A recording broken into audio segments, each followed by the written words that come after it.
Hi guys，今天你有好好吃饭吗？这次我们一起来做一道酱香扑鼻的开胃小菜吧，风味酱黄瓜。再来一份鲜美可口的葱油拌面，舌尖满溢着幸福的缠绵，食物的温柔化解了岁月的坎坷和苦涩，舒坦。红尘三尺，浮世十色，炊烟渺渺，为之欢喜。柴米油盐何须万贯，一日三餐用心就好。今天我们会用到黄瓜、蒜子、辣椒和生姜。食材清洗干净，蒜子去皮，生姜切片，辣椒切圈。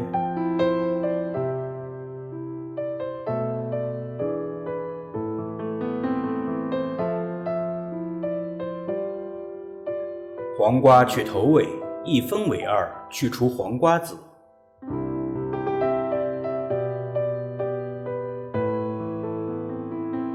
黄瓜条2分4、4分8，切段备用。加入适量食盐，混合均匀，腌制15分钟。生抽、老抽、陈醋、白砂糖、盐，加入适量的凉白开，搅拌均匀，成混合酱汁。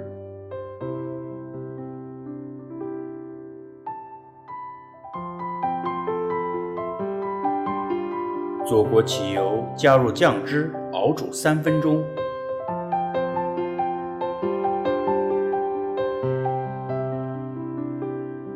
黄瓜挤干水分，装入容器内，加入生姜、蒜子、辣椒，再倒入熬好的酱汁，密封腌制2小时以上即可食用了。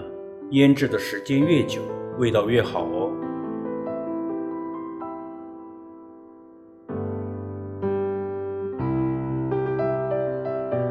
我们再来做一份葱油拌面吧。这道传统面食香气扑鼻，和酱黄瓜一起，简直就是国民早餐的绝配了。具体的烹饪方法，大家可以参照我的另外一部视频教程《葱油拌面》。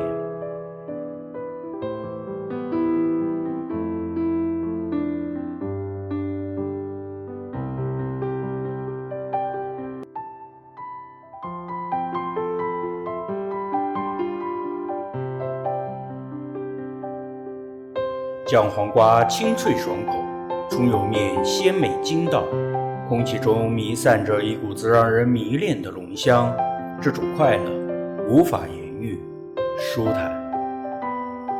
好了，我的肚子已经开始咕噜咕噜地叫了，我要开始吃饭了哦。你也是，我的朋友，不管再忙再累，也要记得按时吃饭，好好休息哦，照顾好自己，让那些我爱和爱我们的人安心幸福。如果你喜欢我的视频，就关注我的频道吧，并且为我点赞加分享哦。那么今天就先这样吧，我们明天见，拜拜。